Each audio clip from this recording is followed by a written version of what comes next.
Zakariya Goga, mashallah. I've known him for many, many years. I don't want to mention how many years I've known him, mashallah. I'm not sure my age. But alhamdulillah, we studied together at Manchester University. Alhamdulillah, he's been in the company of many ulama. We studied together with similar ulama, mashallah. And Zakariya has extensively studied the many topics in medicine in the light of Iman. In the light of Iman and how we can shed and use the Sunnah of the Prophet Muhammad sallallahu alaihi wasallam to deal with all contemporary issues, but yet still adhere to the Sunnah, the way of the prophetic life sallallahu alaihi wasallam. MashaAllah, Zakariya has been practicing. He's a practicing GP.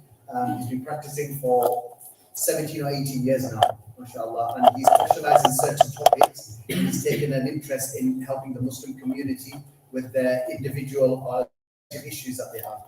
So without delaying any further, I'll hand over the mic to Zakariya.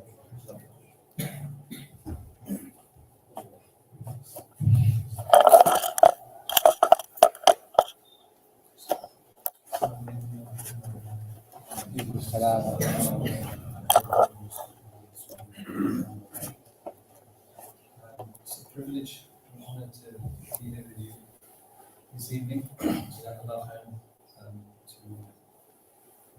us for asking me just to share some of the work that I'm doing.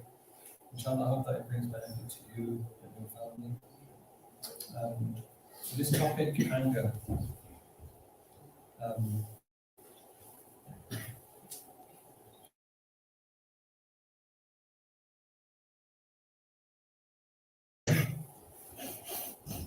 You have put your hand up like you like yourself. Everyone struggles with this anger. So what we're going to do today, we're going to talk about anger, how to understand it, how to manage it, how to make it work, basically. So hopefully I shall not benefit to you, inshallah. So do I have to say next slide? Yes, please, yeah. Next slide. So this all came from some of the work that I do in Manchester. People ask me to do this. And when I was researching this, really, really interesting. Really interesting. So there's a study done called boiling point. And if you look at the prevalence of anger, it's a lot more than what we think anyway. So about 12% of the population, this is UK data, 12% of the population, they report that they have problems controlling anger. I think it's more than that, because who doesn't want problems controlling anger? Because 30% of those who responded, they genuinely really worry about how angry they are. 30% say they have a friend or family who can't physically control their anger. That's one in three struggle with this. And this is the sad, 1 in 5, 20% have ended a relationship or a friendship due to an anger issue. And I talked about that's easy. So this bit's really important because does anybody know how many marriages are now going into divorce in the Muslim community? We know, so yes. Shout out. Somebody say 30%? Yeah, it's 1 in 3. So right now, 1 in 3 Muslim marriages are ending up in divorce. And unfortunately, what happens is that out of anger and rage, things are said that just ends a marriage. So this is really, really, really important. Next slide. 50% report work rage. So we cheat on the boss, people are not. I think it's more than that. 30% have neighbor rage, when your neighbor just really gets on your nerves and you just lose it. A quarter of us report road rage. I think it's more than that. Road rage, right? 400% increase in air rage, because obviously we're flying more than we've ever before. Their PC or their computer or their laptop or through their phone out of rage. So this is, there's more. If the slide wouldn't end if I added it. The point being is that anger pretty much impacts every single sphere of a human being's life. And that's why it's really, really important to try and get it and keep it under control. Next slide. But this is the sad bit, and I think this needs to be discussed separately. I think there needs to be open conversations about domestic abuse. It's really common.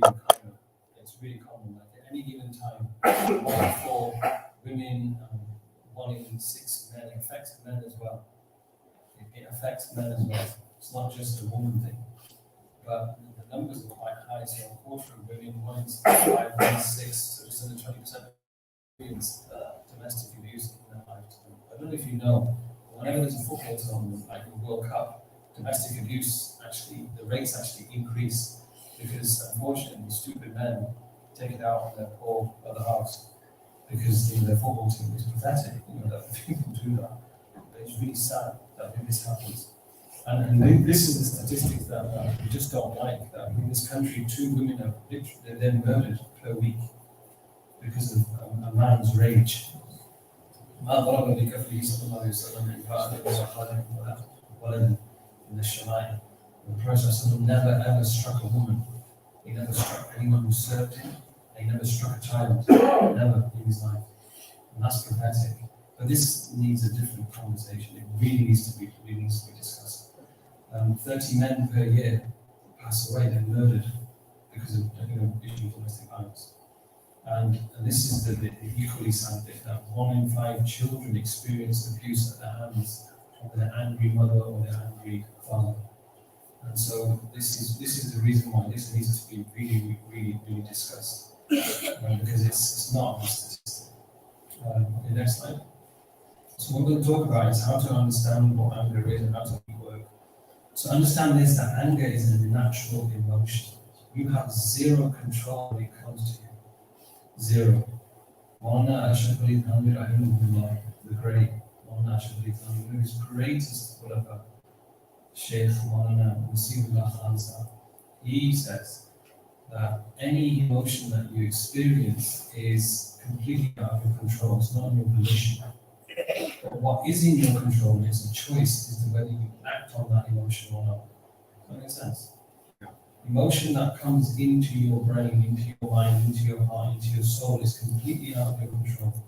And neither are you mukallaf, neither are you accounted for when that occurs.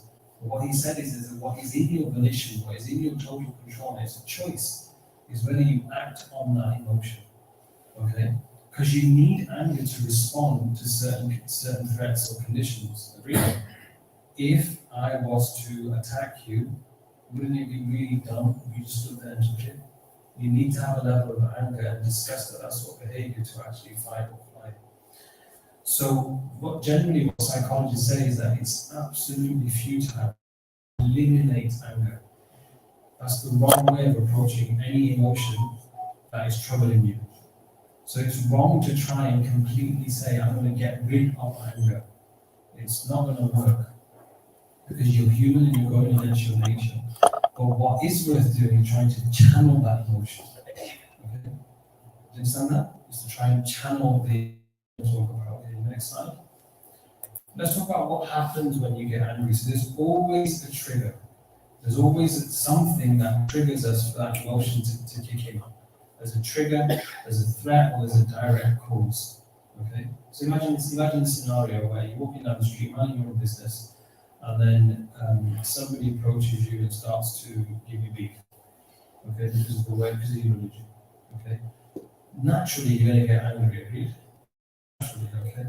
So what happens is your adrenal glands, which sit just above the kidney, what they do, they make a hormone called cortisol, which is your stress hormone.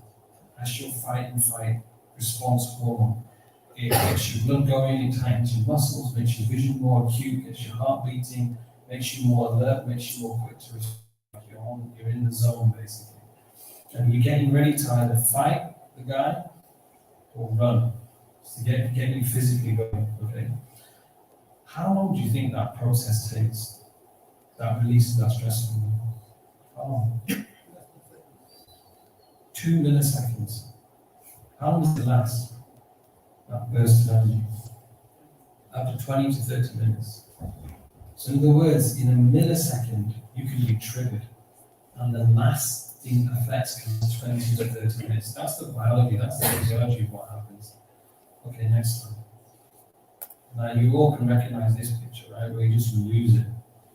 So in that split second, you've got about literally 2 milliseconds to make a decision whether you're going to act or not. When your muscles are going tense, when you puffed out posture, when you're breathing a bit faster, when you're hyper alert, you've got 2 milliseconds to decide whether you just go crazy, like this dude on this picture, or whether you stay composed. Okay, you're talking milliseconds. Now, if you don't keep it in check, next slide, and you do become angry, it becomes like fire, like rage. And what does a fire do when it's just in the middle of a forest? What does it do? Huh?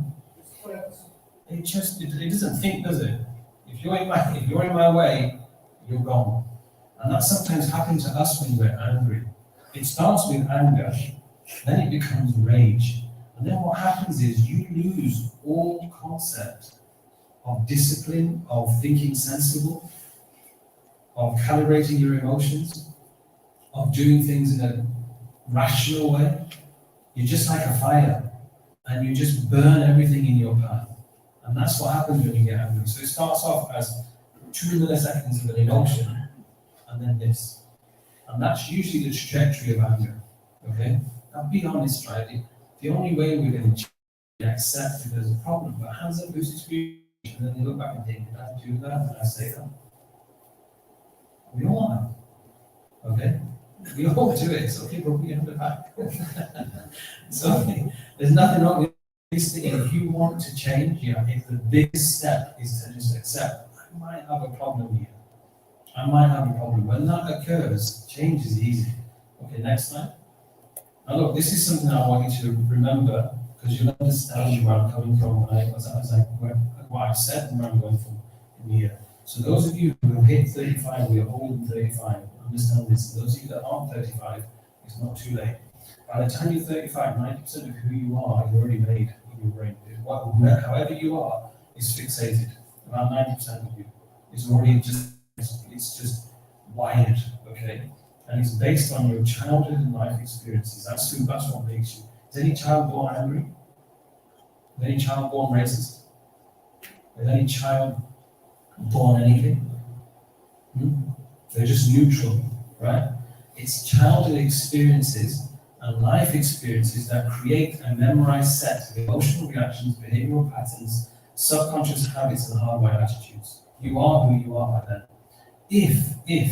So those of you that are older than 35, if you grew up in a household where your parents were just angry because of circumstances, not because they were bad people, but because of circumstances, because of difficulty, you grew up around angry, that might be how you're going to be hardwired, because that could be normal for you. If you grew up in a household where people were they saw somebody achieving good, they just decided to hate on them, as opposed to celebrate, because that's what we're supposed to do and say, mashallah, you're going to end up being a critique, subconsciously, whether you like it or not, because it's based on your life and your childhood experiences. You follow that?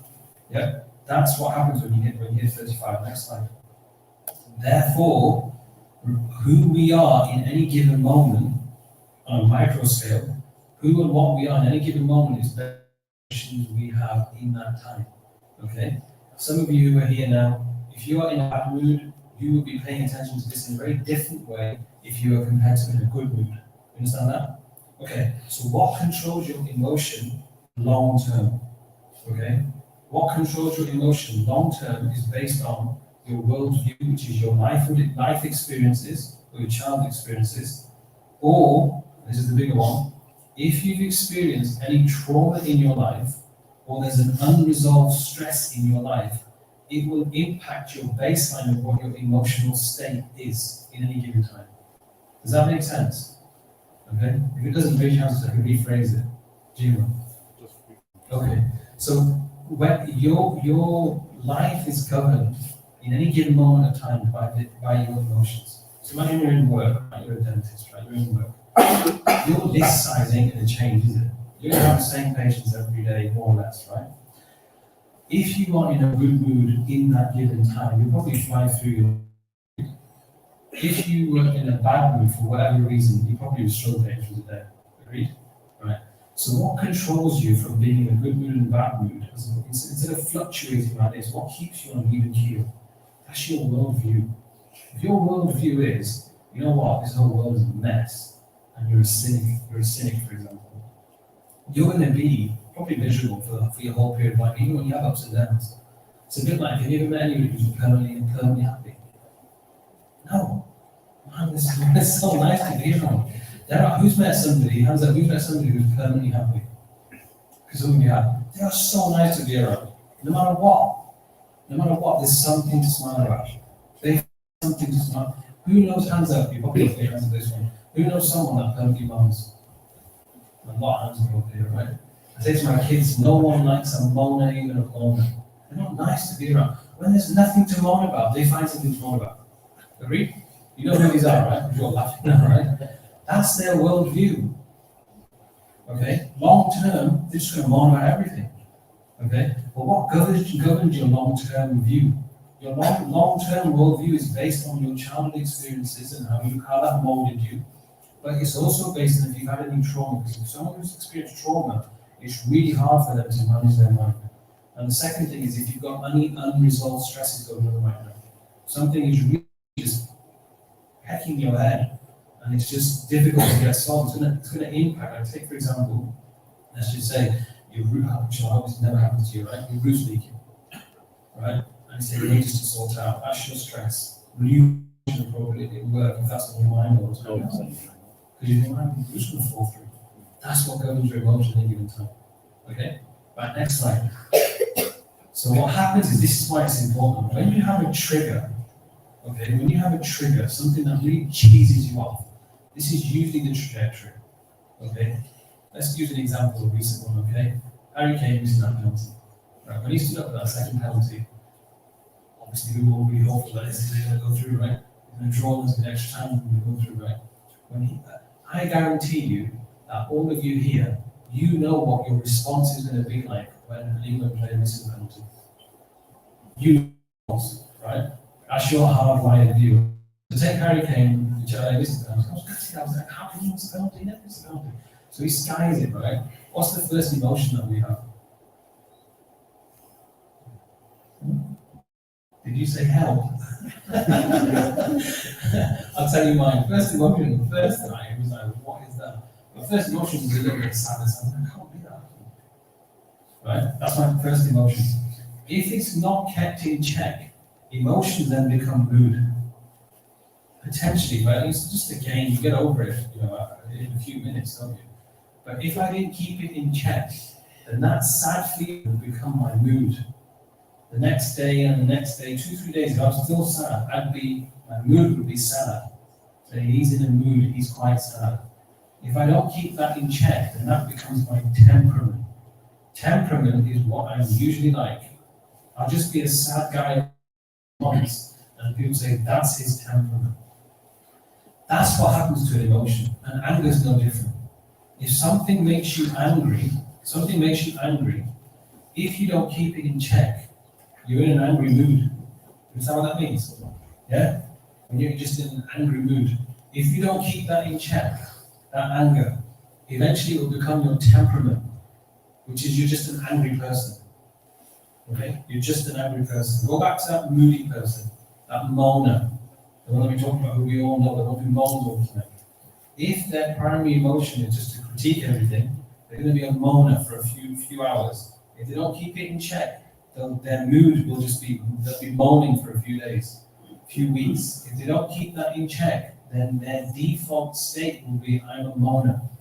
And they'll be known for being a moaner. You follow me there? Okay, next slide. And this is the reason why it's important, is because when it comes to, if you struggle with anger, for example, and this is my own opinion and I could be wrong, my experiences with patients is that when they're angry, is that they're not angry, especially men. They're not angry. What do you think they are? Sad. There's a deep, you can see it in their eyes. There's a deep pain. There's a deep hurt. Something and it's not been addressed. And these are my own reflections. I think we all are willing to discuss and then do things otherwise. There's no problem. We're all here to learn. I think those who struggle are often stuck in the past. They just can't let go. They really can't let go. We'll talk about how to make this work. And then if you're stuck in the past, what happens is it becomes your future. It just does. If you're stuck in the past and you can't break away from that, it will become your future.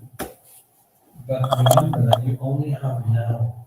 Okay? What's happened in the past, what's happening, this is one of the statements we've done with the Ladies teacher. If you constantly just talking about matters of the past, and all you're worried about is matters of the future, you're constantly planning for the future without getting any headspace, you miss out on now. And all you have is now. So let me ask you a question. If you knew you had a week to live, would you let half the rubbish that drives you insane, would you let it drive you insane? You wouldn't, would you?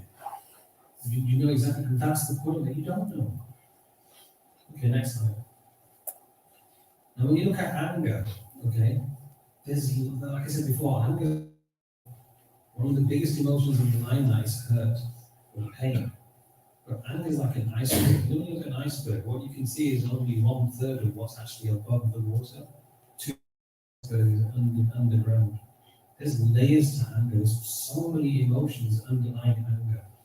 And that's something that really needs to be appreciated, because if someone's had a difficult life, someone's had a difficult childhood, if someone's going through a difficulty right now, you've got to chisel away at that before actually getting to the anger. Next slide. So anger is more deeper than just being an emotion, okay? So personality and childhood events play a part, like we talked about. There's often a root cause. If you haven't dealt with an issue, it can be really chiseling away at somebody's soul, really making them feel really uneasy. And like I said, in my experience, it's just, hurt is the main emotion when people get angry. They're in some psychological pain. They're not happy. I'll tell you a story. There was a this was really weird. There was a 6'5" built as a brick guy. He was being dragged in by this 4'2" woman who was skinny as anything. Dragged in into my room. She threw him onto the chair. I thought, what's going on? She said, you need to sort him out. Like, what's up? She said, he's just permanently angry. He just wants to kill someone. I said, what's up with you? He said, I want to kill someone.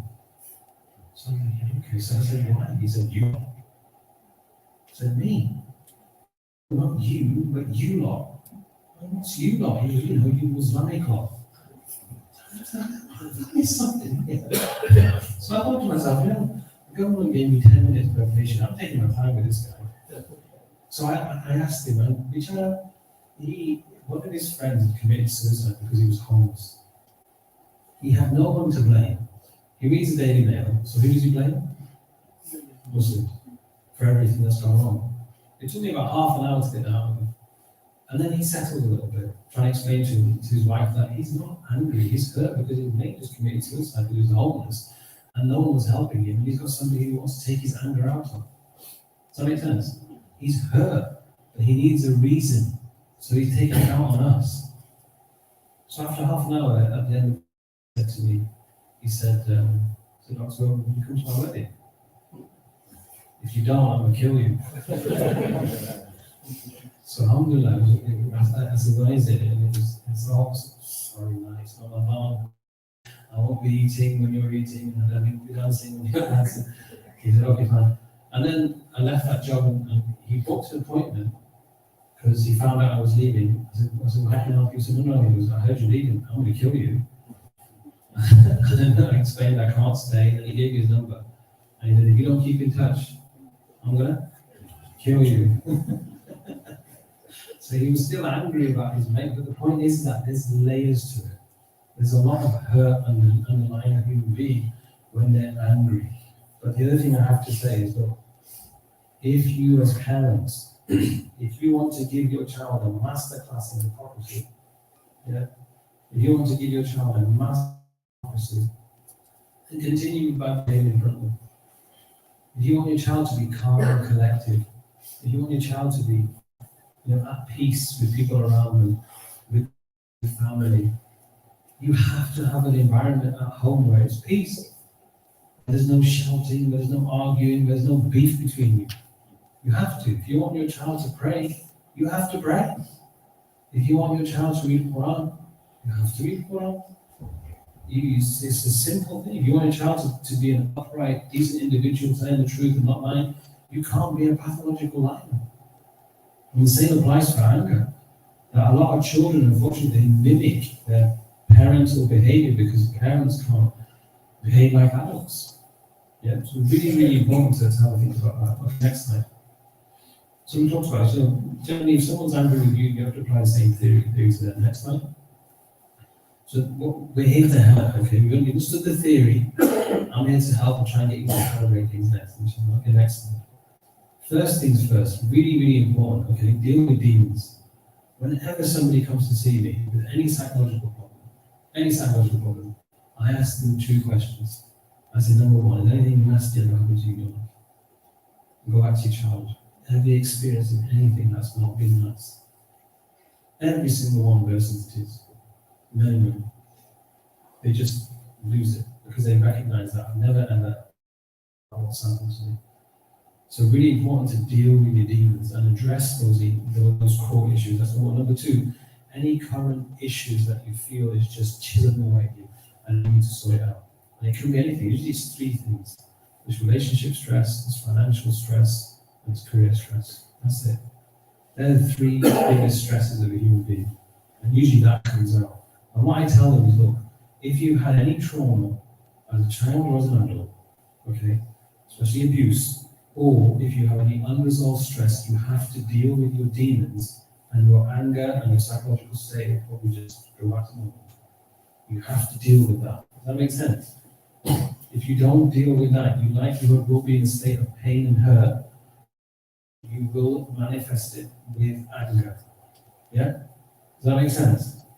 So deal with demons, okay? Next slide. Then when you deal with the demons, or whatever the demons are, therapy, you can access that even without seeing your GP. Just Google Bolton psychological therapy, a lot of self-referral will come up, and you don't need to see a GP to get that done. You can if you want to, you don't have to. Now that's one avenue you do it, and you should. But some self-help, because remember, no one can help you but you. You understand that, don't you? In life can help you but you. You get that, right? Don't expect anybody to change you. Only you can change yourself. Class, there's no formula otherwise. But has anybody heard of the chimp theory?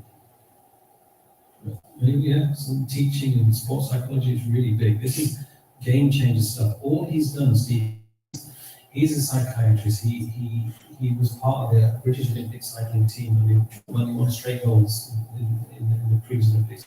Psychiatrist. And all he's done, he's just codified the concept of nafs.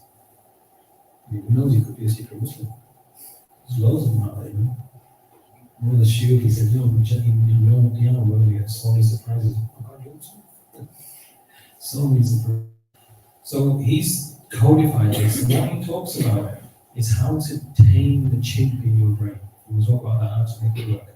And it can be applied to any situation you're in, day-to-day situations. And it's how you reprogram the brain. Okay, next slide. But let's go through some theory first, okay? So you should pay attention to a little bit of science, yeah? So basically, at the front of your brain, okay, front of your brain here, this is where you make decisions, yeah? This is where you make, imagine there's 2 of you, yeah? And you go to his house, right? And in the room, on the table, there's a big chocolate muffin, right? He walks out of the room, what do you do?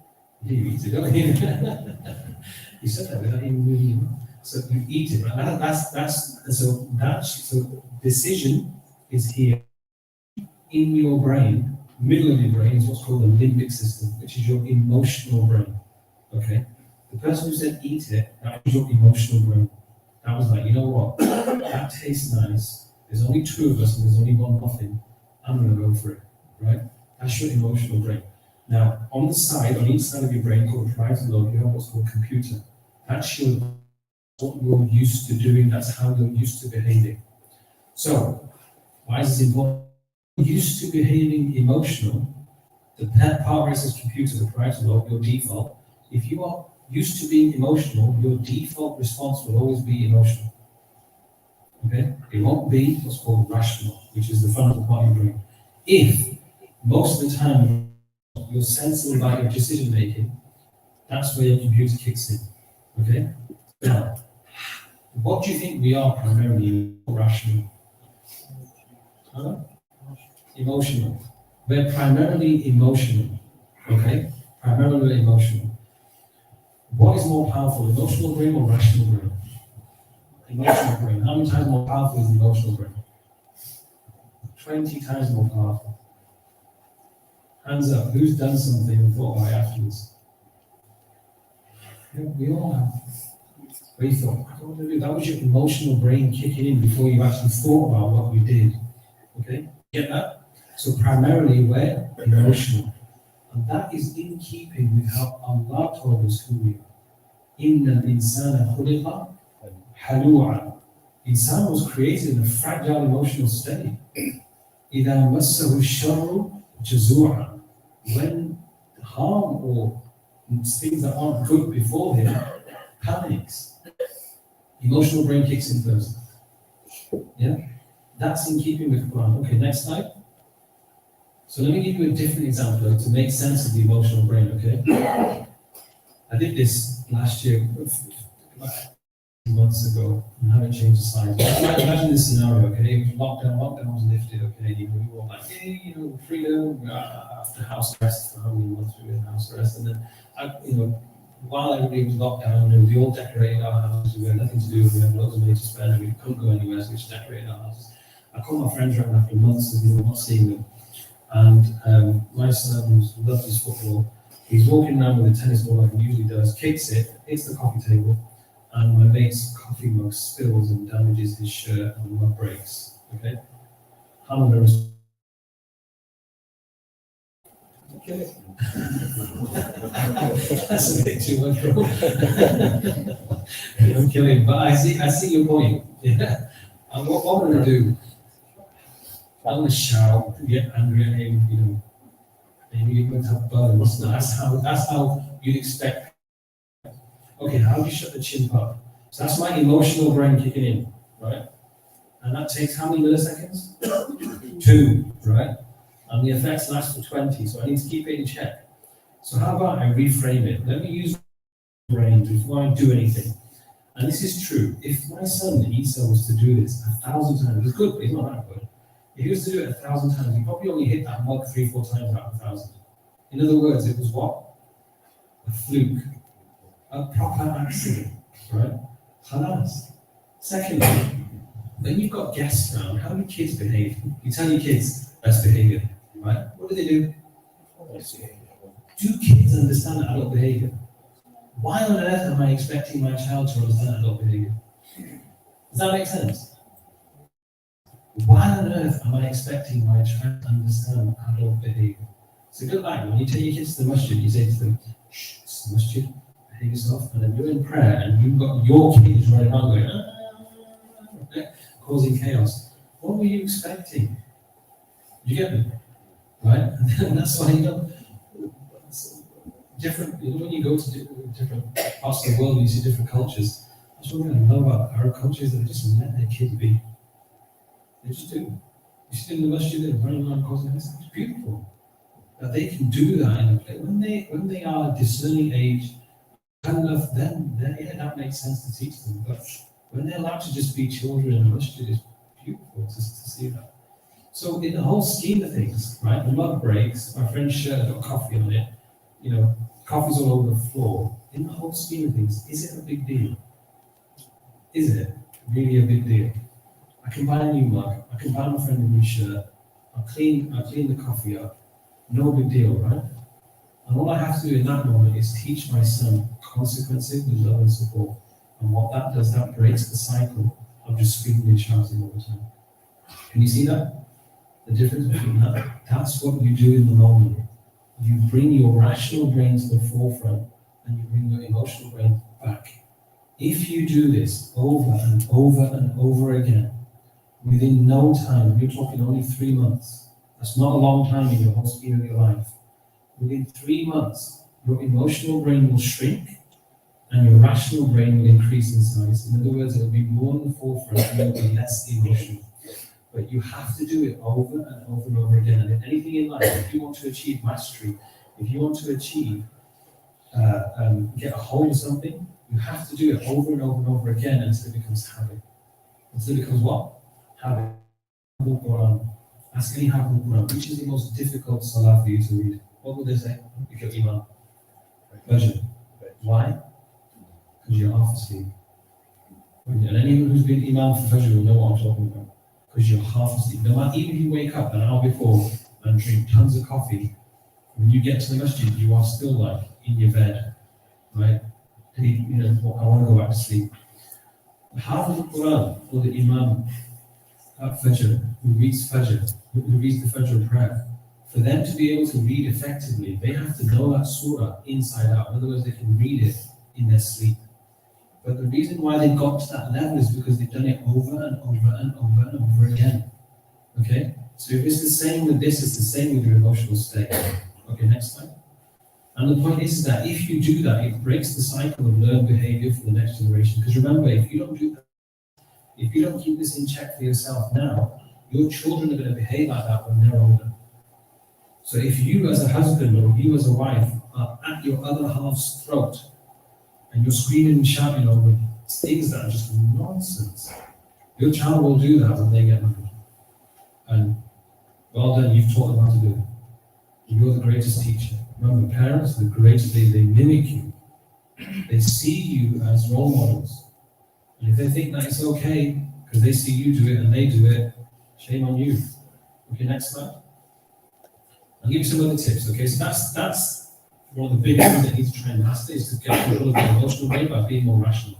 If you want more, that's just scratching the surface. If you want more, go and get the book, The Cheerful Paradox. It's really, really good. I'll give you a couple of other tips, okay? When you start to feel the rage, okay, and your body is ready to just boom, okay, when you get into that state, it's at that point when you have to act super fast. And the first thing you do is give yourself the 90-second rule. Have you heard of the 90-second rule? So 90-second rule is when you're about to just go lose it, what you do is you just, if you're in an argument or you're in a place where you're going to lose it, you just say, just give me just 90 seconds. And you go and leave the room or wherever you are. And you go to a place where preferably no one can see you, definitely no one can hear you. Okay? Preferably no one can see you and definitely no one can hear you. And you let it out for 90 seconds. Whatever your beef is, you let it out for 90 seconds, but no more. 90 seconds is enough time to let out all your emotions. Okay? Then you stop, no matter what, at 90 seconds. Because sometimes it is better out than in. Sometimes it's better out than in. You sometimes express yourself. Then after that 90 seconds, you go to what's called the stop technique, and you do not open your mouth, you do not engage with any human being until the stop technique takes effect. Okay? So next slide. So the stop technique is this. First thing you do is you take, so after 90 seconds, first thing you do is take a deep breath for 4 seconds. Do it now. Take a deep breath in for 4 seconds, and then hold it for 4 seconds. So deep breath in for 4, hold it for 4, and then breathe out for 4. Okay, now imagine you've got a balloon in your belly. Take a deep breath in for 4 seconds. Imagine you're filling that balloon. And then hold it for 4 seconds. And then breathe out for 4 seconds as if you're emptying the balloon, you've got no air in your lungs left. Okay, now that you've done that, what happened to your thinking just then? Anybody recognize what happened to their thinking just then? Huh? More emotional. Yeah. Quick question. Did your thinking stop? I don't think stopping. You know, anybody's thinking just stopped and slowed down. Why? Do you know why? Oxygen. Yeah, you're in survival mode. Somebody's told you, hold your breath. Somebody's told you, concentrate on your breathing. When someone tells you to hold your breath, all you're thinking about is what? I need to survive, I need to breathe. Why is anyone stop breathing for? So I'm going to concentrate. That's one of the biggest techniques of shutting your brain up when it's going off is by concentrating on your breathing. First you do deep breathing for as long as it takes until your brain then cuts off. And all it thinks about is how to breathe. Right? That's number one. Then when you do that, when your brain has stopped thinking about whatever you've been angry about, what you do, you just question yourself. What's going on here? What am I thinking about? What am I reacting to? What am I getting angry over? Then you pull back. So this is the P of stop. You do what's called a bird's eye view. What's going on here? What's the bigger picture? What am I feeling? What am I reacting to? And another thing that you do is, for perspective, you ask yourself, if my best mate was looking at me, what would you tell me to do? If my mom was here, what would you tell me to do? If you want the ultimate, when you're just freaking out in a situation, just ask yourself, if the Rasul was next to you right now, what would you tell him to do? Your brain will figure out where to go from here if you ask yourself those questions. Okay? Whatever works for you, again, repetition is the key. Whatever works for you, you have to do that process over and over and over again until you can do it in the moment. Where you're in that moment, something's triggered you, something made you angry, and you can do this in a millisecond. But that's what you've got to do over and over again. There's no magic wand, there's no quick fix, there's no Dawees, there's no Pokemon on this, right? You have to struggle, you have to do the other. You have to do the other thing. It's really important to actually struggle and do this over and over and over again. Okay? Next slide. Also try this. Imagine you're in an argument with somebody. Okay, take classical, has no mic, arguing over nonsense. Right? Just say to the other one, look, I just need some time out. I just need 5 minutes. I need to do that 90-second thing in that stop technique. Give me 5 minutes. Okay? Express, I'm feeling angry and I don't like it. I don't like the way I'm feeling. And neither do I like the way I'm responding. So just give me 5 minutes. No one will say, no, we need to keep going, we need to keep arguing. No one will say that. Just try it. And then what you do is, look, say to them, look, we're talking like children. We're talking. Let's be honest, when you've argued with your other half, have you ever got to a point where you thought, what are we arguing about? I forgot what we were arguing about. You go from something that was meaningful to just nonsense. Where do we go? And we can't even say, look, we're talking like kids, we need to talk like adults. And say, look, let's come back to this. Now a bit more calm, we're a bit more calm, a bit more relaxed. And we'll do it we'll have this conversation when circumstances permit. Always deal with those issues. Never let it just, it's called stonewalling. Never let it just, whatever, we've argued and forget about it. It doesn't work like that. Always try and, try and make amends of any issues that you had. But try that, and that will probably easier for you to try and make it work in the moment. Because what happens is you don't get angry and you don't deal with it. It's like a domino effect. If say you've made your wife angry and you haven't dealt with it, the next time that's an add-on. The next time that's an add-on. And then the next time that's another add-on. And then if something simple like you didn't put the bins out, I told you again, you still didn't put the bins out. It's not the bins. It's years of not dealing with all these issues. That makes sense? So whenever there's an issue, deal with it, close it. Okay? Close it before the next day. I was on a home visit and I went to see this man who was dying of cancer, he was in his 80s, and him and his wife, 50 years. I mean, they were a beautiful couple. They were just, even at that age, they were still madly in love with each other. And they had this, when you get to 50, what is it? Is it platinum? Is it gold? So basically, there's this celebration that you do against 50 years. I forgot what it was, right? I looked at her and I said, 50 years you've been married? I said, I can't tell you her name because of confidentiality, but just say the name of Jean. I said, Jean, 50 years you've been married? I said, what's your secret? Because you both are so madly in love. And she said, she puffed her chest up and showed. She said, never go to sleep. If you've had an argument, never go to sleep without, rectifying things. How beautiful, man. Never go to sleep without rectifying things. That's successful. Inshallah. There you go. Next slide. So that's all the easy bits, right? But in reality, you didn't need to hear any of that. And this is just my take on it, okay? Because in the Masjid of Allah, we have the best examples. You don't need to look anywhere else, really. So let's look at how the Prophet was. His character was born. He's our blueprint, okay? Let's look at how he was. And let's look at what the greatest of psychologists had to say about this. Okay, the greatest of psychologists. Next slide.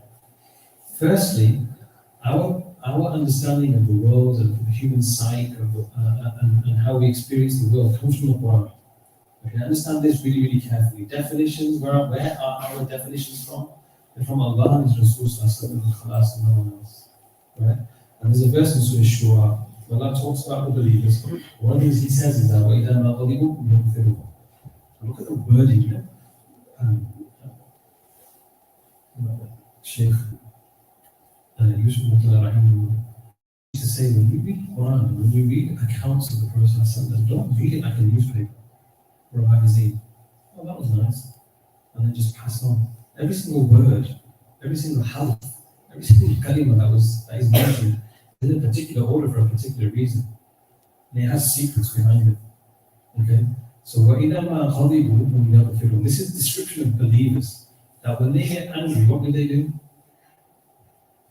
يَغْفِرُونَ. They forgive. In other words, it's not a big deal, move on. Forgive and forget. Is it really worth it? Actually, if I had 1 week to live, if I let half the rubbish annoy me, you wouldn't. وَإِذَا مَا غَضِبُوا هُمْ يَغْفِرُونَ. They forgive. Doesn't matter. Okay? In Surah Al-Imran, وَالْكَاذِمِينَ الْغَيْظَ وَالْعَافِينَ عَنِ النَّاسِ. Look at that wording again. Description of believers. Those who suppress their rage, and then what does that say again? Pardon people. In other words, let it go. Just completely let it go. You've all heard the story of the Prophet with Ahmad. And when his tooth became chipped. What did he say? What did he say? Allahumma ghfir. Oh Allah, forgive my people. فَإِنَّهُمْ لَا يَعْلَمُونَ. They don't know. Imagine this scenario, right? Your life was ticking along nicely until you hit 40 years old. And you told your community that you're a messenger of God. And then they decide to beat you. They decide to boycott you. They decide to harm you. And finally, they decide to assassinate you. You escaped assassination and you emigrated from Bolton to another country 300-400 miles away. As soon as you get there, you hear news that Bolton are coming to annihilate you and your entire community that you've gone to seek refuge with. So they come for Badr. They lose. Don't take any lessons from it. So the next year they come for Ahad. So just to put it in context, right? They want to murder you, basically. And people are throwing arrows at him. They're going at him with their swords. They're going at him, in order to what? To end his life. Right? Hits his face, and he says, Allahumma fili qawmi. فَإِنَّهُمْ لَا يَعْلَمُونَ. Qadi Iyad, when he said, every word has a meaning. Every word has a purpose. Qadi Iyad said, this is like, if I was to put it in one-day context, this human behavior, the process at that moment, is out of this world. It's like impossible for a human being to behave like that.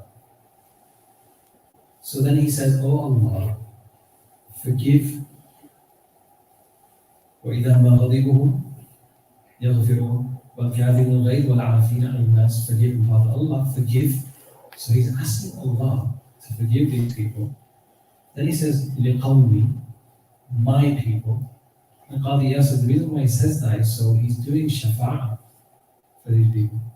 Because, so you understand one of the context, Allah has a soft spot when he uses Habib. So the Prophet said, they're my people here. And then he's making excuses for them. They just don't know. That's like impossible. When I read this, I thought, how can a human being have that lofty character in that moment? And that's what the Quran tells us to do. And remember, the Prophet is our what? Blueprint, our model. Next slide. A man came to the Prophet and he said to him, O Sidi, give me advice. And the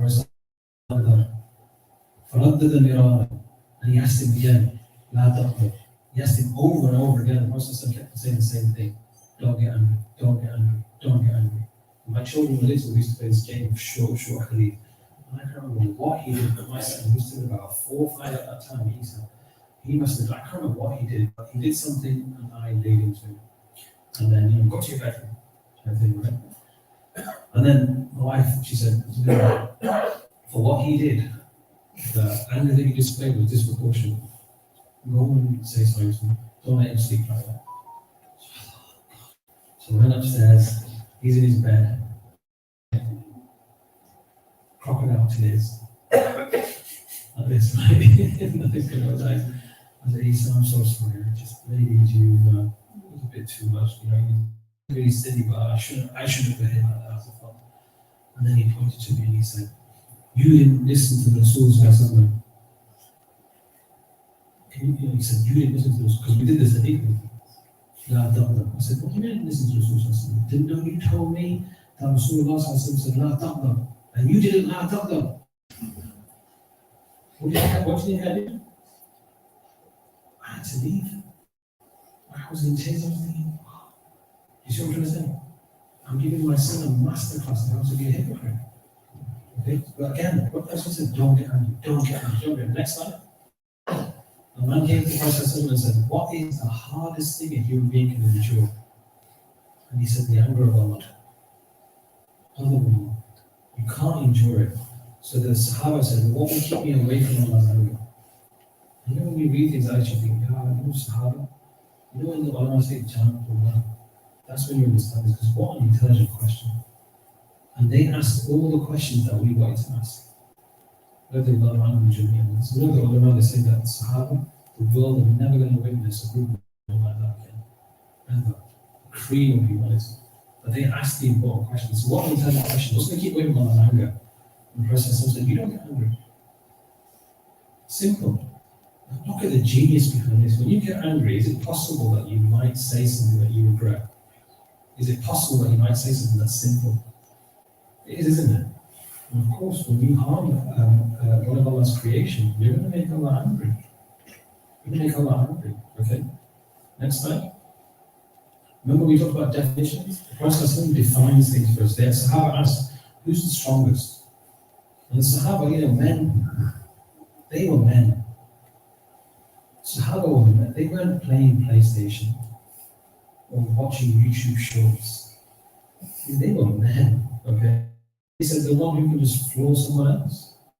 The Prophet said, no. That's not who the strongest is. The strong person is the one who can control themselves when they're angry.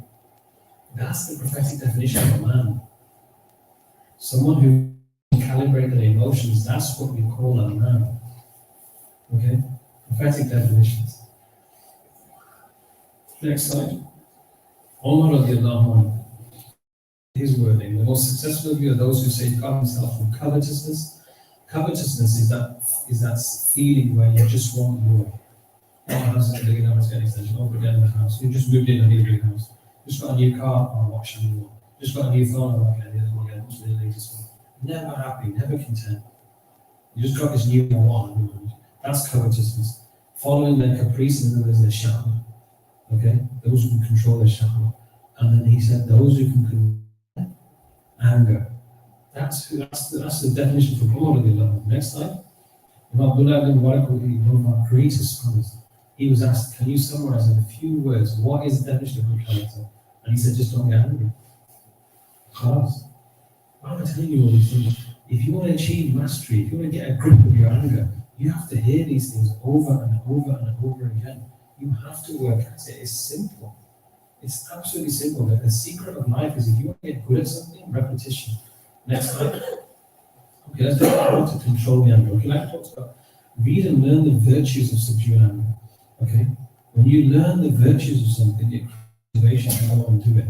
What the Prophet say, whoever withholds their anger, Allah withholds his punishment on him. And that's a reason to stop being angry. And Imam Ghazali, rahimahullah, if you can, read his works on how to discipline the soul.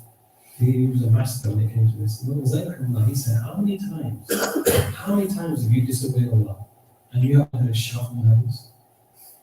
Or you haven't had a tapa? So who are you? And you got to ask yourself these things, who am I to get? And this is it. Look, whoever withholds their anger, Allah withholds his punishment on him. Whoever uses his rage when he's capable of retribution. In other words, he's in his right to have retribution, okay? Allah will fill his heart with pleasure and joy on the day of judgment. And that's when. So play the long game, okay? A Muslim can reach the ranks of those who perpetually fast and stand in night vigil. What that means is that if you control your anger, you have the same rank as those who fast all the time and those who stand in the Hajj all the time. And when you read this, okay, this is when you start to send more salawat to the Prophet. Because we can't fast every day or every other day. We can't even do 2 days a week. We can't. We can just do Ramadan and that's it. We can't stand in the other day. Fajr is at what? 6:39? Jamaat's at 7:15? I guarantee most of you get up at 7. Because an extra hour in bed. We don't wake up for Tahajjud or Qiyam al-Layl. It's not saying that you don't, if you control your anger, but you can reach that rank. It's just a process. I'm trying to get us, that closer to Allah. Next slide. More. The believer, the definition of a believer, doesn't insult, doesn't curse, is not obscene, and is not wasteful. That's the definition of a believer. The most hated people, hated of people to Allah is the one who constantly argues. And usually argumentation stems from an underlying anger or ego, one of those two things. Umar when he became angry at a man, and he said, we're going to punish this man now because he did something that he shouldn't be doing. And Malik ibn Aus, who was there, he said, show forgiveness, do what's good, and turn away from the foolish. And he kept on reciting that verse in the presence of Umar radiallahu anhu. Now, Umar radiallahu anhu, he was well known for being what's called waqaf in the kitab. Whenever the Quran was recited to Umar radiallahu anhu, he'd stop. He'd just stop, and he wouldn't say anything afterwards. He would be, yeah, but, no, but, he just freeze. And Malik ibn Aus kept on reading this verse, and eventually Umar calmed down for him. What was he doing? What we're all talking about now. Repetition. Until it sinks in. That's not always work. Okay, next slide. What the process tell us to do? I'm sure you all know this. One of the first questions I asked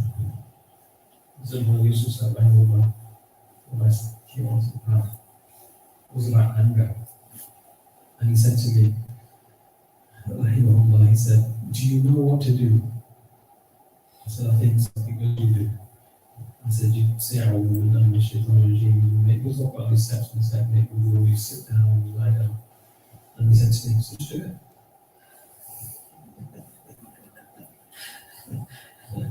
See that?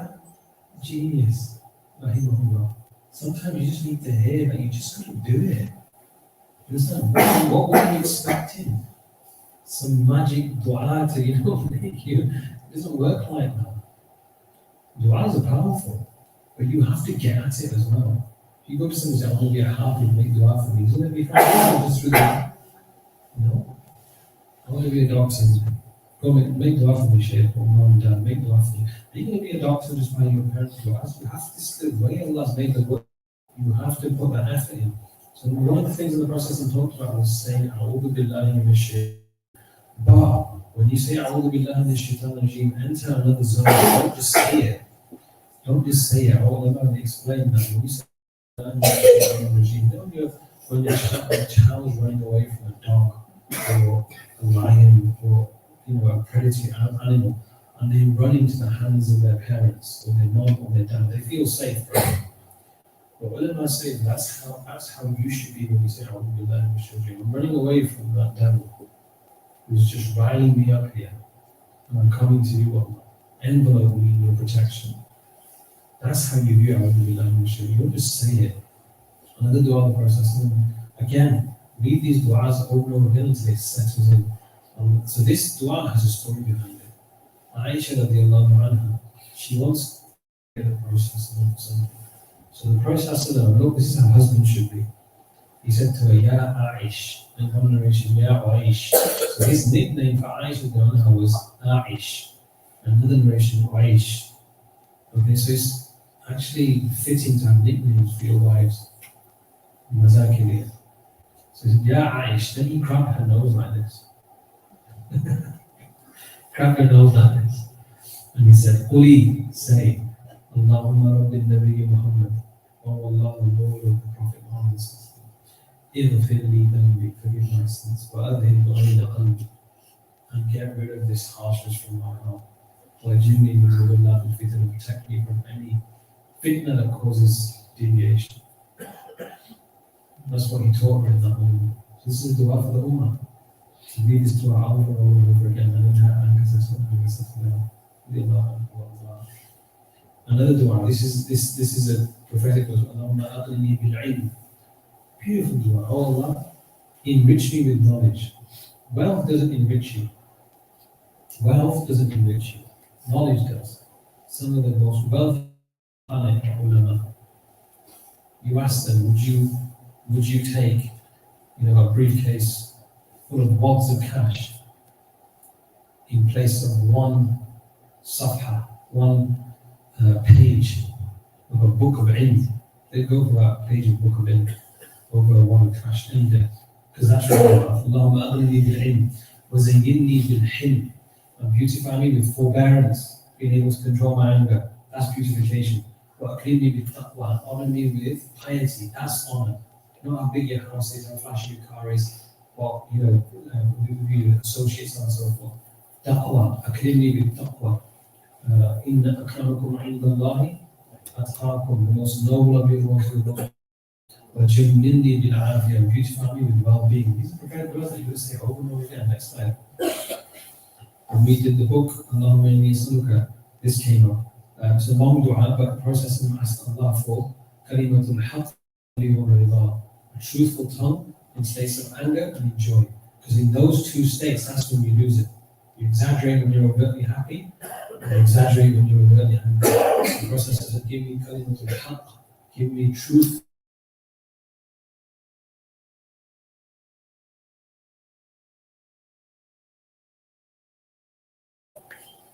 And basically practice these things until it becomes habit, repetition. Remember, number one, when you get angry, don't speak. Don't speak.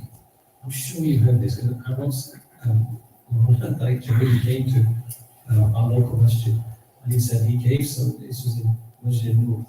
He said this husband and wife came up to me and he said, we just constantly argue.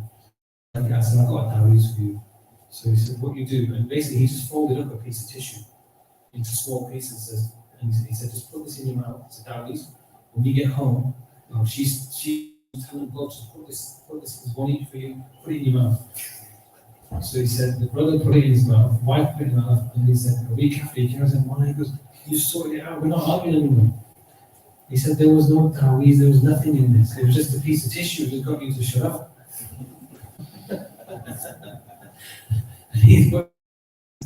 But the point is that literally, when you're angry, don't speak. Until you do the stop technique that we talked about. Don't speak. If you're not in a state of wudu, make wudu. If you're in wudu, go make wudu again. And with cold water. Okay? Go make wudu. It's hard to be angry when you're making wudu.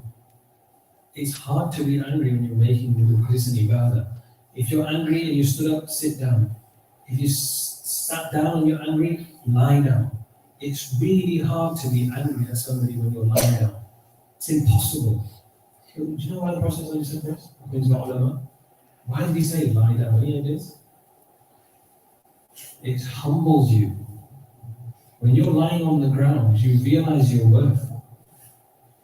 You realize your worth. This is where you came from. It humbles you. Then when you shut up and you've got your brain to calm down, just think about consequences. If I do say this, if I do this, if I do that, what will happen? And if the consequences are negative, don't go there. That's how you train your rational brain. Next slide.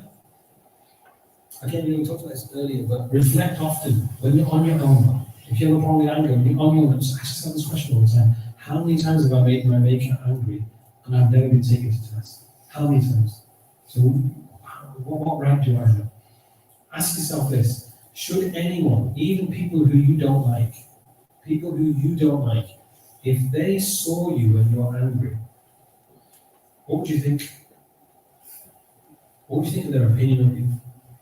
And I mean this, if you suffer from anger, I actually recommend this. If you suffer from anger, tell people in your house to record you when you're not realizing it. Tell people in your house that when I go off on one, because I can't see what it is, just rage, record me, or tell one of the kids to record me, but don't let me cotton on that you're recording.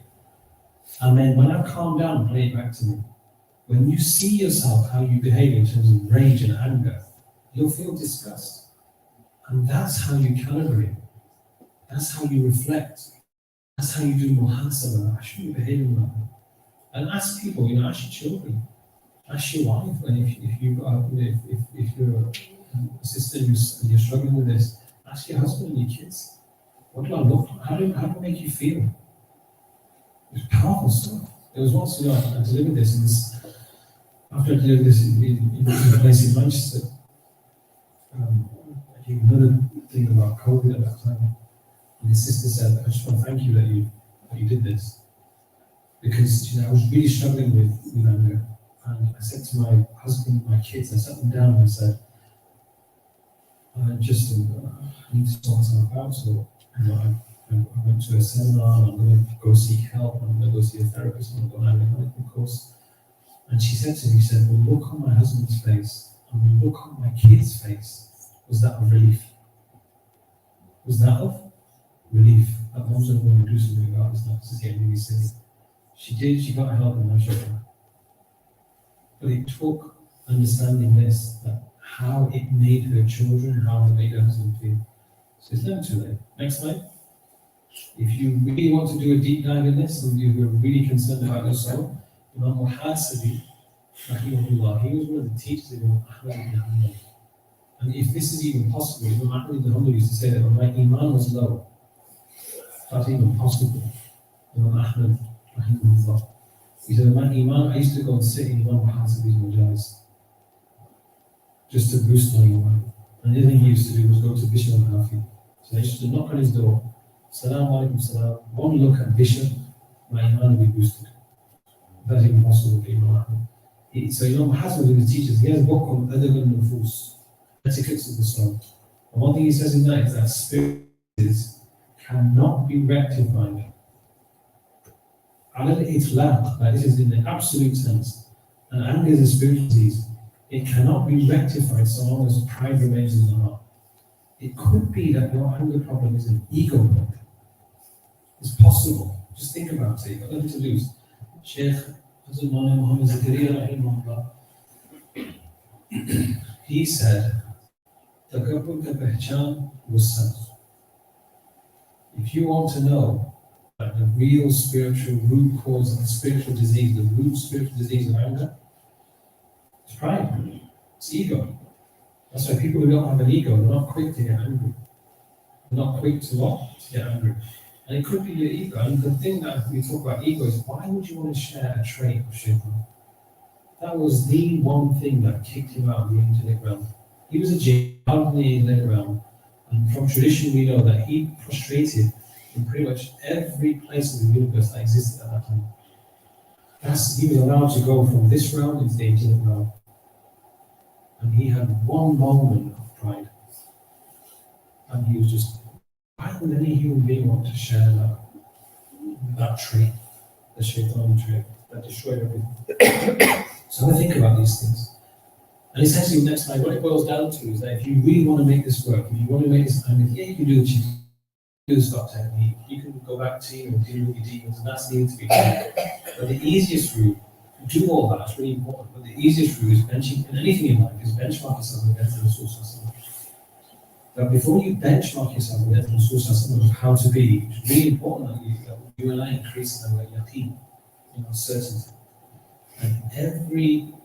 And you go to any place of learning, where they have ta'aleem and ta'aleem, any place of learning, it's all about building your yaqeen. You go on Jamaat, Tabligh, it's all about what? Building your yaqeen, your certainty. You go to a khanqa, you enter a Sufi majlis, the realms of tasawwuf, it's all about yaqeen, building yaqeen. If you do, or whatever you do, it's all about building yaqeen. Why is that? The reason why, psychologically, when you are certain about something, When you're certain about something, what happens to your brain is that it locks into a way of how to be. So I'll give you an example to make sense. I have a nephew, and every year in school, in junior school, every year there's this one day where you dress up like a superhero, right? And he dresses up like Spider-Man.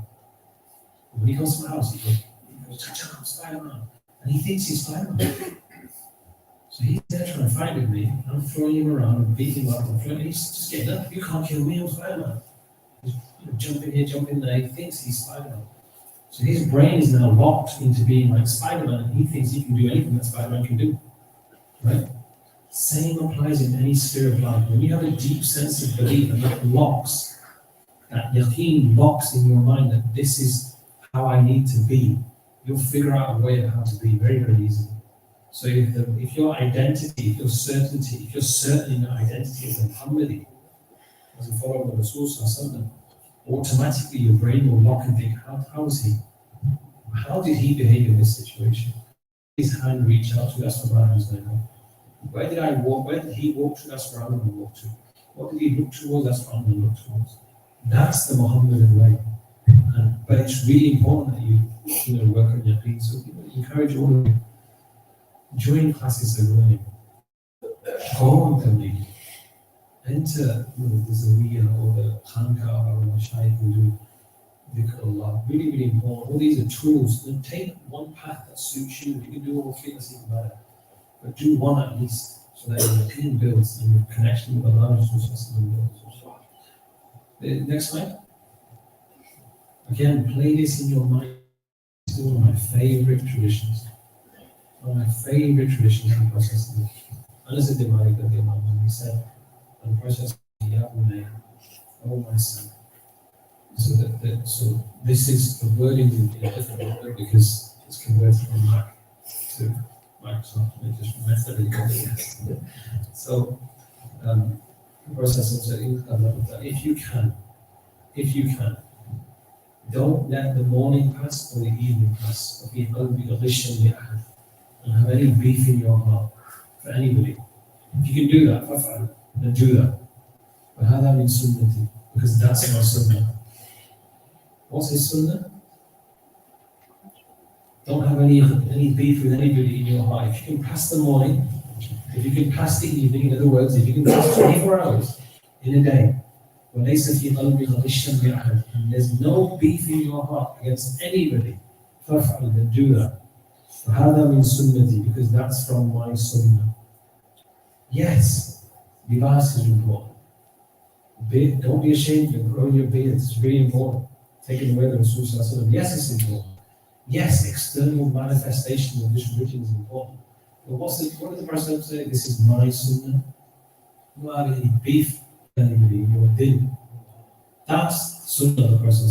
And then he said, وَمَنْ أَحْيَا سُنَّتِي فَقَدْ أَحْبَنِي. Whoever gives life to my sunnah loves me. وَمَنْ أَحَبَّنِي كَانَ مَعِي فِي الْجَنَّةِ. Whoever loves me will be in paradise. This is a win-win, easy way of getting, isn't it? Just having no beef with anybody in my heart gets me to be with the Rasul Sallallahu in paradise.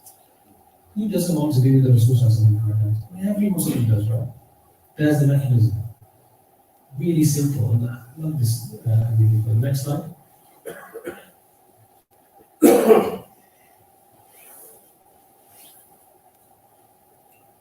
Okay. I don't think we've got time for this because I'm running over time, but if you can, I always will do this. Get hold of a book called Shama'il Muhammadiyya. It's written by Abu Isa al-Tirmidhi rahimahullah, one of the greatest scholars of Hadith, great student of Bukhari. He wrote a book called the Shama'il Muhammadiyya, the traits of the Prophet, internal external. There's a on the character of the Prophet. And there's one long hadith by Hassan ibn about the description of the Prophet. We talk about benchmarking yourself against Rasul. It's there, but we don't have time to go through it unless you want to hear it. Yeah. I think this is a nice slide. It's too long. So Hassan said that his brother Hussein radiallahu anhu said, I asked my father Ali radiallahu anhu about the character of Prophet with people around him. With who? With people around him. Fijul Asai. That's the Arabic, but I'll read the English. And he said the one was always with a cheerful face. He was always smiling. He wasn't grumpy. He was always smiling. Okay, one of his nickname, one of the names of the person was the Bahak, the one who always smiled. Then he said he had an easygoing character, Sahl al-Khuluq, easygoing character, chilled. You're putting modern day text. Okay, easygoing, layyin al-jami, soft disposition. Soft, he wasn't, harsh or hard-hearted. He was neither harsh, nor coarse, nor boisterous, nor lewd in behavior, nor was he a fault finder. Didn't find fault in people. Just it wasn't part of his makeup.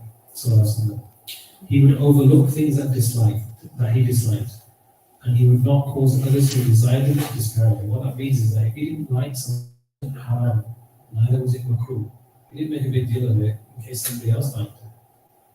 For example, and then he respected the people's autonomy. He would simply avoid partaking in things that he didn't like. He didn't do three things. Very important. Number one, disputation. He didn't argue. He didn't what? He didn't argue. So he left for himself. He didn't have what's called excessiveness. He was not bothered about the size of his house, whether to get an extension, what his horse looked like, what his clothes looked like. No concern whatsoever. Food, living, aish, we call it aish. No concern. Right? Could you just call up?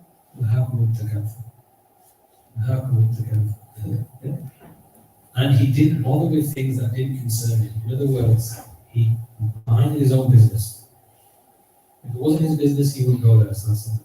He also did do three things with respect to people. Number one, he would not disgrace anybody. So never. He would not find fault in anybody. Ever. How hard is that? He wouldn't find fault in anybody. That's such a beautiful way of living. And he would not pry into the private affairs of others. In other words, he wouldn't spy or be nosy into, what's he doing? You heard about this? Have you heard about this? You hear about it? Did concern him. He would not speak except regarding things for which he hoped in a reward with Allah. And when he would speak, those sitting in his company would lower their heads and be so still as if it was birds that were perched atop their heads. Only after he would stop talking, they would speak. They would not dispute with one another when they would converse in his presence. They would listen attentively to anybody who spoke in his presence until that person was finished. The first of them to speak to the Prophet would be the first one to enter. He would laugh at what they would laugh at. He would express amazement at what they expressed amazement. He would be patient with the crude speech and requests of strangers. And so it was that his companion would question him to the Prophet. And the Prophet would say, if you see a person seeking the fulfillment of a need, then help him. He would not accept praise except for one who is responding to what they were given. In other words, he didn't like praise unless it was warranted. He didn't like praise unless it was what? Warranted. He would not interrupt a person while he was speaking unless the person went too far. In which case he would stop him and he would say, no, or we can't read. And play that in your head, read it over and over again. And you'll find that soon your brain will lock into this behavior. The most important bit is layyin and janib, soft, chill, easy going. That's the way. And that's how we want to do. I think that's the last one. One more. Two more. We talked about this, just to summarize, okay? If you want to make it easy, take away the Rasul, like we talked about earlier, deal with your demons. If you've had any trauma, if you've had any issues in your childhood, if you've had any unresolved stresses, there's something going on right now that you just need to sort out and you can't, you have to. You deal with those issues, Allah will disappear. Engage in prayer, as in salah. Really, really important. It really grounds you. When we talked about earlier that verse, in the Insan al-Khuliqa, halu'a. Insan is creative, fragile emotional state. إِذَا مَسَّهُ الشَّرُّ جَزُوعًا. When harm falls them, what do? They freak out. وَإِذَا مَسَّهُ الْخَيْرُ Manu'a. When goodness comes, then comes stingy and don't share love to the effect, right? Except who? Illa Musallin, except those who pray, you in Salah. If you are not accustomed to praying 5 times a day, get accustomed to it. Build yourself up. Okay, fine, I only pray once a day. Okay, go to 2. By the end of next week, I'm going to do 2. And then the week after, I'm going to do 3. And then I'm going to aim by the end of the month, I'm going to do 5 times a day. And if it means that you don't pray your sunnah or your nawafil yet, fine. Establish your follow. There's a brother in my local masjid. I said, what's he doing? He was the first one there, and he'd be the last one to leave. And what he'd do, he'd kick everybody out, and he'd lock the door. And once I said, what are you doing? He said, I'm just carpet burning. So I thought he was cleaning the masjid. And then about 6 months ago, he had a massive party. He was like, what's the occasion? He goes, I've done 30 years of qada. That's what he meant by carpet burning. He missed his namaz for 30, and he locked the door and do his qada, and he said, I've done 30 years of qada. It's possible. It's amazing, isn't it? So establish yourself in prayer. Really ground you psychologically. It's a gift that Allah gives you. Exercise, yeah. I mean, any especially men, high levels of testosterone. Right? If you've got that burning, you know what I mean. Exercise, burn it off. At least 20 minutes a day. Right? So you'll let me know what I'm talking about. Burn it off through exercise. Preferably some form of martial arts. Boxing is fine. Just don't hit in the face. And if you have a problem, accept it. If someone said to you, problem, is really affecting us, just put your hands up. You know what I have? I must have. Or else why would you say that? Be solution focused. Don't be problem focused. Okay, find the problem. That's the problem. What's the solution? If you're solution focused, you'll break through in every problem that you have. And be gracious in accepting support. Just see it as a gift from Allah. As a gift from Allah. Allah is just sending people to just do your tarbiyah. That's how you're going to see it next time. Is that it? And then inshallah you're going to break through. Ask Allah for tawfiq. Without Allah's tawfiq, you can't do anything, inshallah. If I've said anything that offended, then we'll do my apologies. We'll stop there. There you go, 7:30.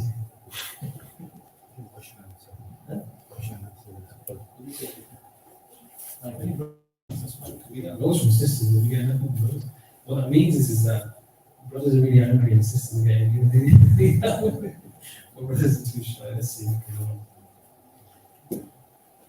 Okay, what advice would you give to a teenager going through exam stress, GCSE, and feels anger at others around her?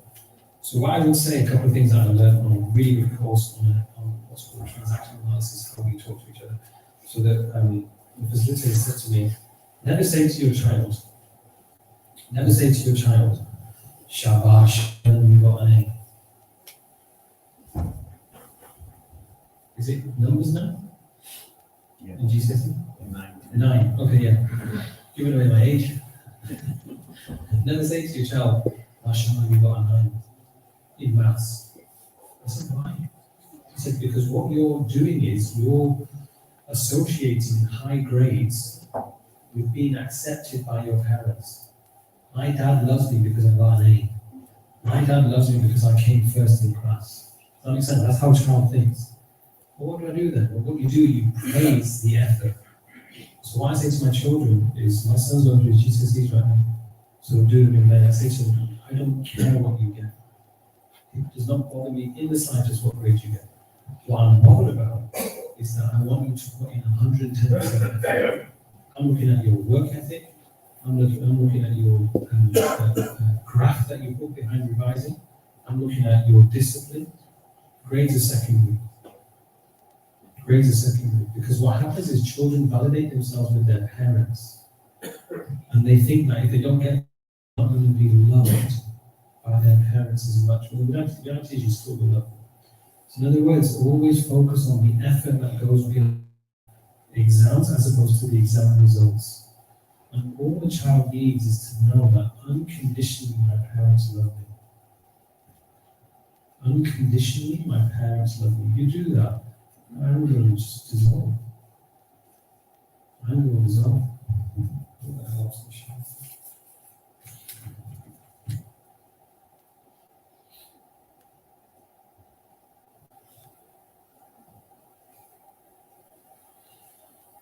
Whoa. I'm going to save this one. It's about narcissist, really important question. How do you deal with a person who lies constantly? Have open conversations. This is how you make me feel. Remember, when you're dealing with someone who has these sort of issues, try not to be emotional. Be factual. Because facts are friendly, they don't lie. If someone blatantly lied, and you can display the facts, the truth behind that it was actually a lie, it's really hard to argue with. But then don't just stop there. Just say, how do you think that makes me feel? How can I possibly trust you? Because when trust is broken, there's no relationship. You get that, yeah? When trust is broken, every relationship you have is based on trust. If there's no trust, there's no relationship. But you get them to see the consequences of their lying and how it makes somebody feel and be wrong. Then you start having change. But reality, why do people lie? There's lots of reasons. One of them, of psychologists, is that, again, they feel like they have to lie to be accepted. Whereas if a human being just has somebody that says, you know what, unconditionally, I'm looking with you to the end, a lot of their problems just sort out really quickly. Unconditional love really quickly.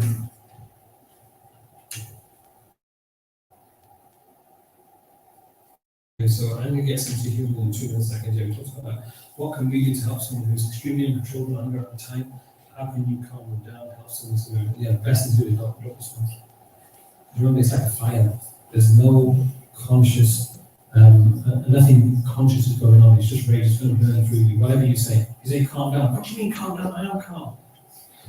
That's what happens, isn't it? Right? There's no point saying anything. Just let them be. Ahmad rahimahullah, he said, I've never allowed you with me. And the student said, how is that possible? He said, well, when she goes off on one, I just keep quiet. And when I go off on one, she keeps quiet and say a word. You see that? Let them be. There's no point. Let them get them out of the system. However, if children are there, this is where it gets a bit difficult. If children are there, you need to figure out a way of getting them out of that situation. You need to figure out a way of getting out of that situation. Really, really important.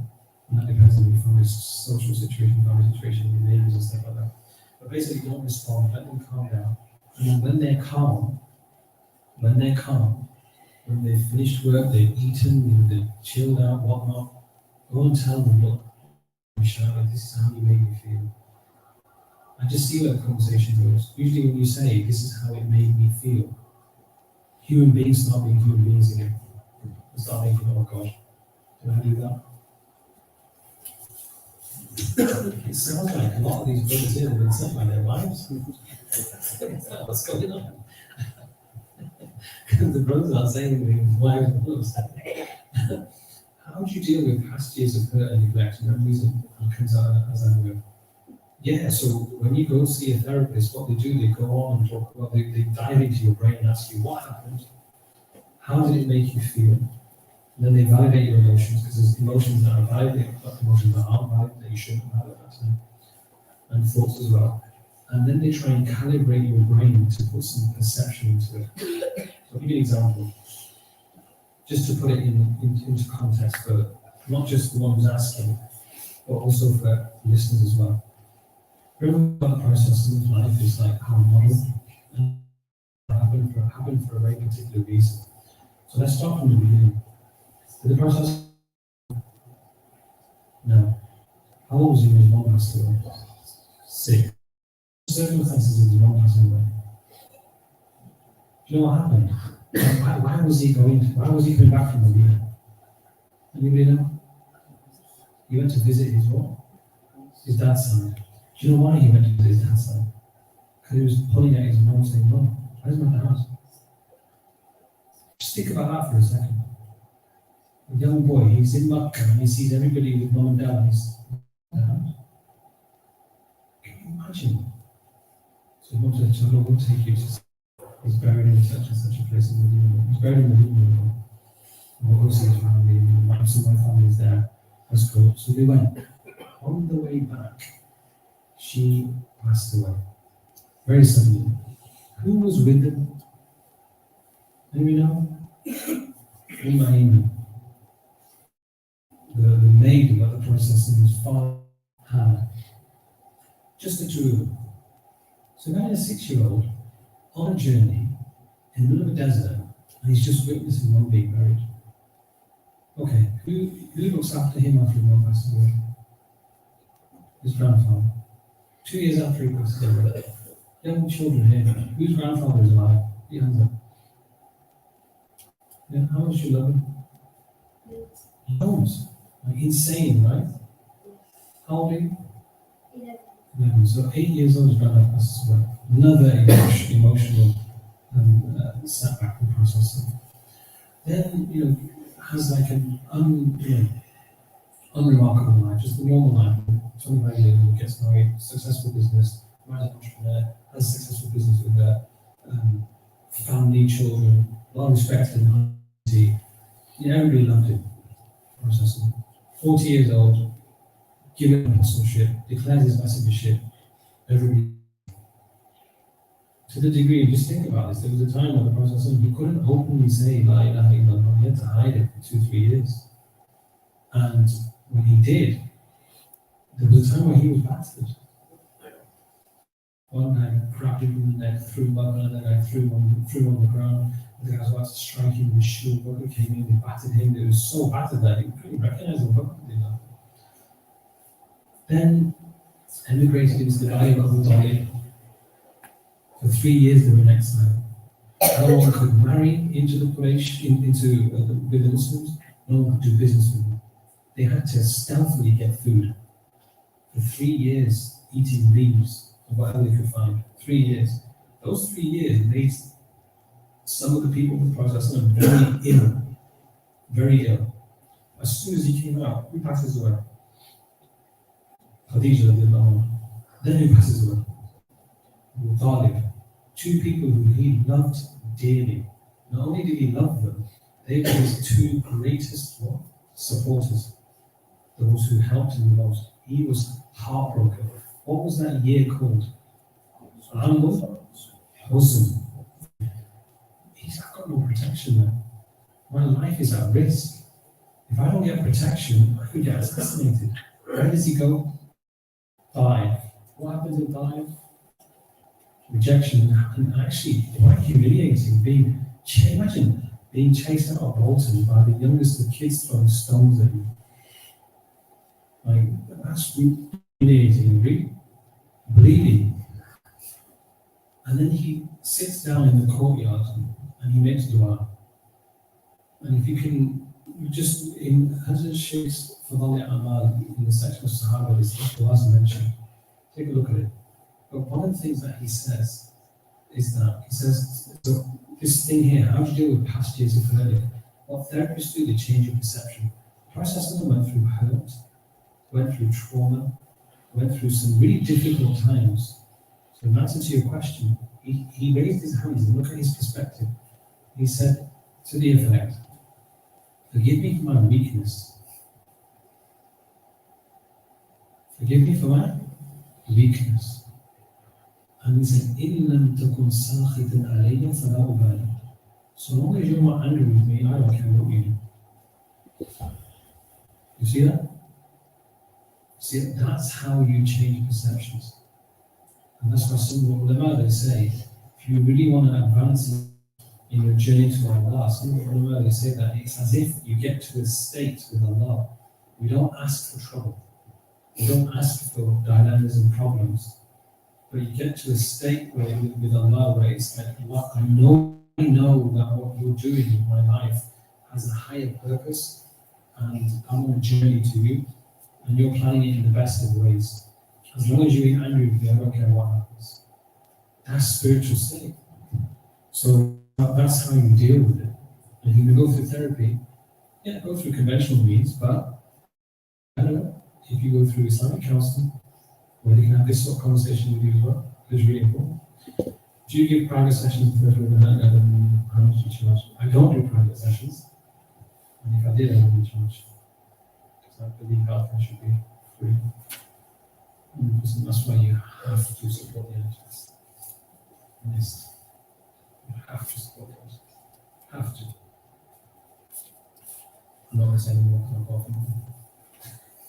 Which books and research used for anger management can we have a copy of slides? Yes, slides I can share. See, chain paradox will do. And that's the one that I've referenced because it's really good. You can try that one. Gosh, there's loads. Okay. Can we see the PowerPoint yet? Yes, we'll sort that. How do you start with rectifying pride? Well, yeah, you've got to go to a sheikh or something like this.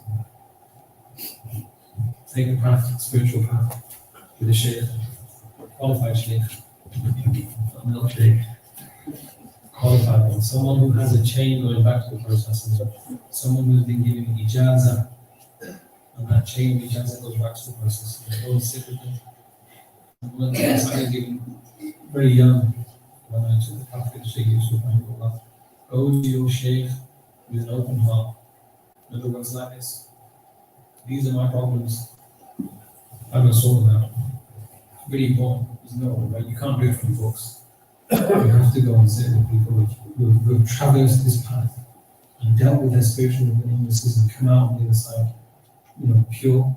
That's going to be a good doctor. You go and model the best doctor. If you want to be the best engineer, you model the best engineer. Simple fact of life. If you want to be the best tennis player, model someone who's the best, like Roger Federer. If you want to be the best footballer, model Messi. Right? It's things like that. It's the same in any sphere of life. So put your take the spiritual path. You don't even have to take the spiritual path. Just take a shape in formal and go through that. How can I overcome anger? Anyone else? My friend. Harsh words for me. Yeah. So developing psychological antibodies is really, really, really important. I think there's two parts to this question. One is I presume it's how do I not let it affect me? Yeah. So generally, when I look at people who are angry, especially if they're in my face and angry, I genuinely think there's something really, really, really upsetting this human being.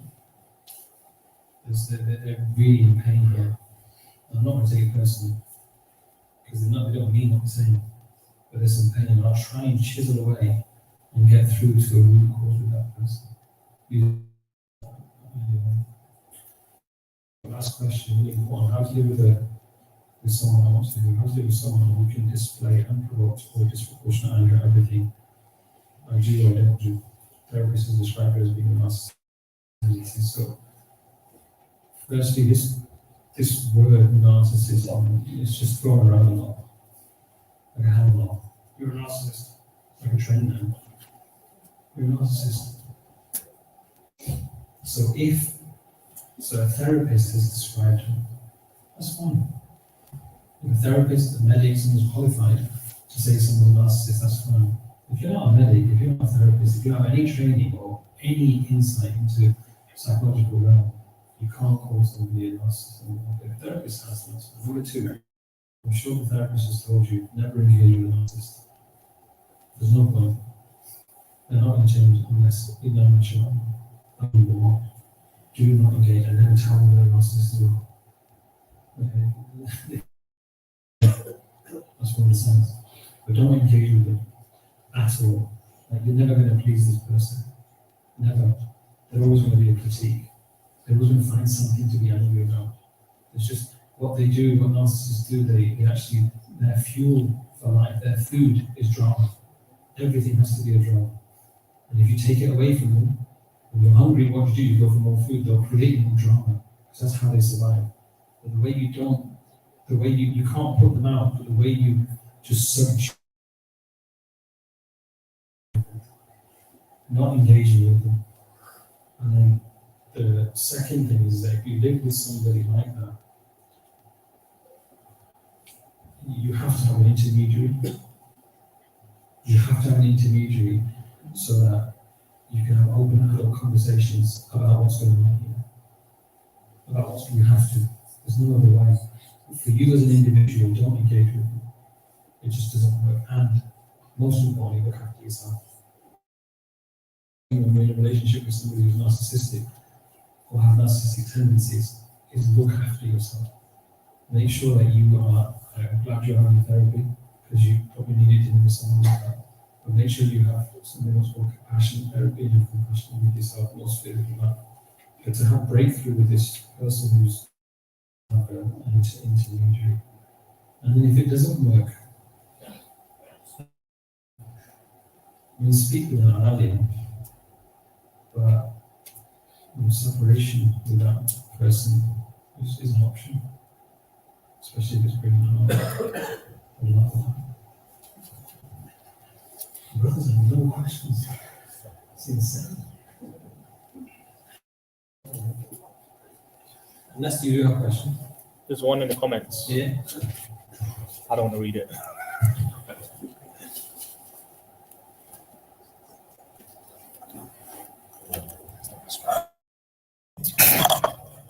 That's fine. I'll keep it.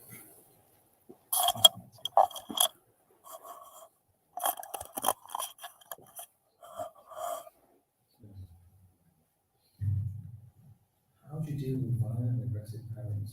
That's something I just do not.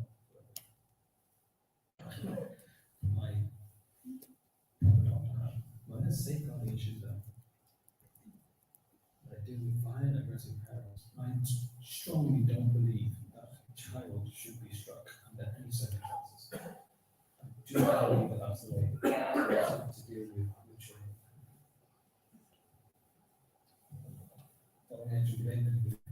But it's really traumatic for a child to experience violence and aggressive behavior, especially physical violence. Like for me, the answer to that question, being would be so, and there's safeguarding issues, massive safeguarding issues. So I would suggest, if you're a kid,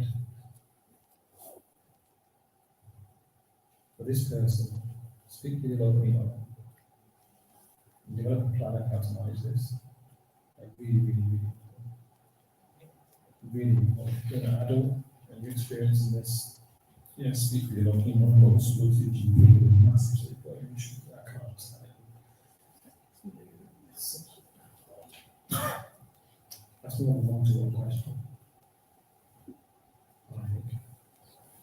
But yeah, you've got to seek help. Yes, Anybody's got any idea? My opinion is go speak to the imam, meet the parents, and deal with it. If you're an adult, imam, speak to GP as well, that's should be happening. Never ignore it. I'm not never ignore it. So we'll stop there. One question. Just a brief one. Just a brief one, I promise. When you say about the world view, you mentioned about there's two things that we have to do to control our behavior. One was deal with the previous trauma. Yeah. And that the first point before that was the world view. What's your perception on world view? I'm talking more from the light of Iman. How should we, as Muslims, enter the world view? Our world view should mimic the world. One of the ways of getting this. 3 ways of getting that. One is through ta'aleem, learning what the Quran says, what the Hadith says. The other is through tabligh, where you learn the way of da'wah and how the Sahaba understood this religion. And the third is through the spiritual realm of this religion. Take one of those 3 avenues, all 3 is better. You'll find what sort of worldview is our world.